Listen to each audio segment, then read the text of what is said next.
Da li je vašem tlu potrebno vapno? Odgovor na to pitanje ovisi o pH vrijednosti tla. Naime, kalcij se iz tla gubi iznošenjem poljoprivrednih proizvoda i erozijom, a značajan je i gubitak ispiranjem u niže slojeve tla. Zbog velike važnosti za razvoj biljaka i plodova, ovaj mineral treba redovito vraćati u tlo da bi ono ostalo plodno. Sada je pravo vrijeme da razmislimo treba li to našem tlu. Najbolji način da saznamo šta je potrebno našem tlu jeste laboratorijska analiza tla. Manjak hranjiva možete prepoznati i po biljkama.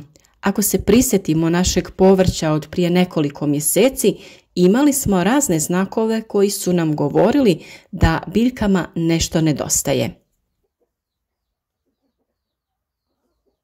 Sjetite se samo truleži ploda paprika i paradajza. Sada je pravo vrijeme da na to obratimo pažnju, a u nastavku videa pokazat ćemo šta treba uraditi. U današnjem videu govoriti ćemo o tome kada i kako treba koristiti vapno. A sve što vas zanima o uzgoju voća i povrća, tlu, prihrani biljaka i mnogim drugim sličnim temama potražite na našem kanalu koji je stvarno riznica korisnih savjeta. Ukoliko vam se sviđa naš rad, zapratite kanal i kliknite na zvonce pored kako bi dobili obavijest kada objavimo novi video savjet. A naš trud nagradite tako što ćete ostaviti komentar, like ili podijeliti na vašim društvenim mrežama. Ukoliko niste pronašli ono što vas zanima, napišite u komentaru i mi ćemo se potruditi da vam odgovorimo ili na tu temu snimimo sljedeći video savjet. Prvo pitanje na koje ćemo odgovoriti jeste što vapno čini za naše tlo. Dvije vrste vapna sa kojima bi se vrtlari trebali upoznati su poljoprivredno vapno i dolomitno vapno. Obje ove vrste vapna sadrže kalcij, a dolomitno vapno također sadrži i magnezij. Vapno dodaje ova dva bitna elementa u tlo, ali se češće koristi za ispravljanje pH vrijednosti tla. Većina biljaka preferira pH vrijednost između 5,5 i 6,5. Ako je pH previsok, alkalan ili prenizak, kisel, biljke ne mogu apsorbirati hranjive sastojke dostupne u tlu. Samim tim, one razvijaju simptome nedostatka hranjivih sastojaka poput blijedog lišća i usporenog rasta. Korištenjem vapna za kiselo tlo postižete to da podignete pH vrijednost tako da bi korijenje biljaka moglo apsorbirati potrebne hranjive sastojke iz tla. Drugo pitanje je koliko vapna treba tlu. Količina vapna koja vam je potrebna ovisi o početnom pH i postojanosti tla.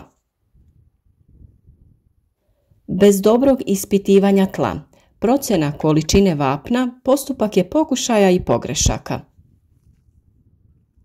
Kućni komplet za mjerenje pH vrijednosti tla može vam reći stanje vašeg zemljišta, ali ne uzima u obzir vrstu tla.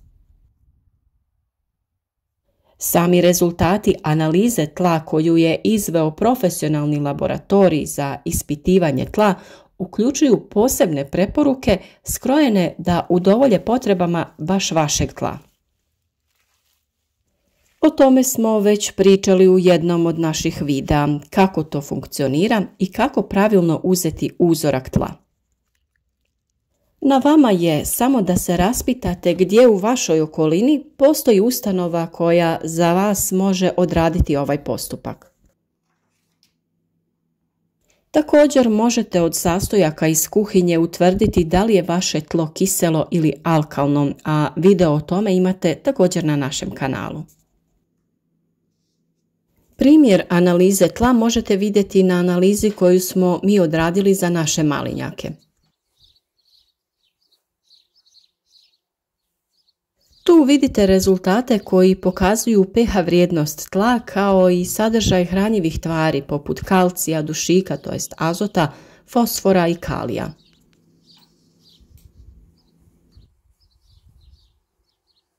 Budući da malina uspijeva u tlu sa pH vrijednosti od 5,5 do 7, potrebno je odraditi popravak pH vrijednosti.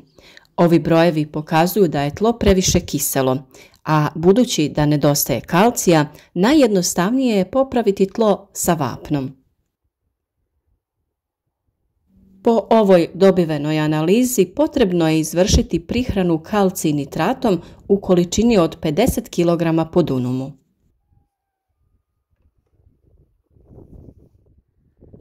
Ono što nam je ova analiza također pokazala jeste manjak fosfora, koji je jako bitan za uspješnu proizvodnju maline, te ćemo dodati mineralno gnojivo sa većim udjelom fosfora. Upravo ovo vam je najbolji primjer koliko je neophodna analiza zemljišta za proizvodnju bilo kojeg voća i povrća. Neupitno je to da se stvarno isplati uraditi ovakvu analizu jer vam detaljno objasne koliko čega je potrebno da dodate u zemljište, a čega u zemlji imate viška. U malim vrtovima možete dodati otprilike na 10 kvadratnih metara oko 3 do 5 kg vapna ovisno o pH vrijednosti tla. Uvidjeti ćete mjerljivu razliku u pH vrijednosti tla otprilike 4/7 nakon dodavanja vapna, ali može ponekad proći 6 do 12 mjeseci da se vapno potpuno otopi, ovisno o vrsti tla. Ali stvarni i puni učinak dodavanja vapna nećete vidjeti dok se on u potpunosti ne otopi u zemlji i uklopi u tlo. Sljedeće i vrlo bitno pitanje je kako i kada dodati vapno. Za većinu vrtlara upravo sada je pravo vrijeme za dodavanje vapna.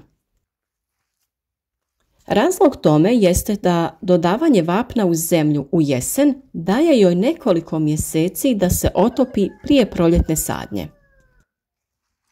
Da biste dodali vapno u tlo, prvo je potrebno da pripremite zemlju obrađivanjem ili kopanjem do dubine otprilike od 20 do 30 cm.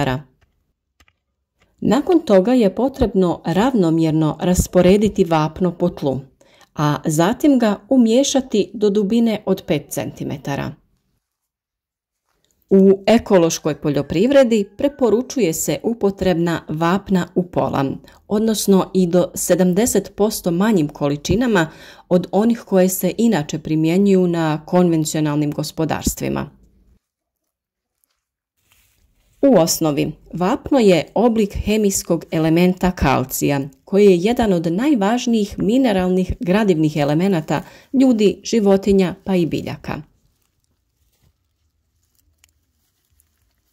Prednosti korištenja vrtnog vapna su mnogobrojne, pa ćemo nabrojati neke od njih. Vapno podiže pH vrijednost tla i neutralizira kiselinu. Ono opskrbljuje biljke kalcijem, poboljšava dostupnost hranjivih sastojaka biljkama iz tla, poboljšava samu strukturu tla te stvara fino mrvičasto tlo. Ovo je važno za održavanje biljaka u zemlji i za njihovo unošenje hranjivih sastojaka. Vapno promiče aktivnost organizama u tlu te jača otpornost biljaka na bolesti, te otežava rast mnogih korova i mahovina koji inače vole kiselo zemljište. Međutim, vapno ima i svoje male nedostatke. Oni se naime javljaju pri nepravilnoj ili pretjeranoj upotrebi ovoga sredstva. Samim tim to dovodi do bržeg raspadanja humusnog sloja tla, što u početku čini dostupnim više hranjivih tvari, ali dugoročno ispira zemlju.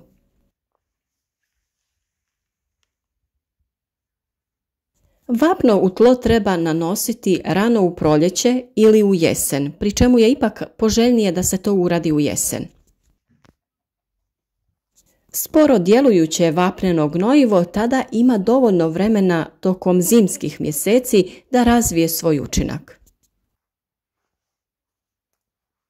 Samim tim u proljeće svojim biljkama dajete ono početno gnojivo, što dovodi do zdravijeg i bržeg rasta zbog bolje dostupnosti hranjivih tvari.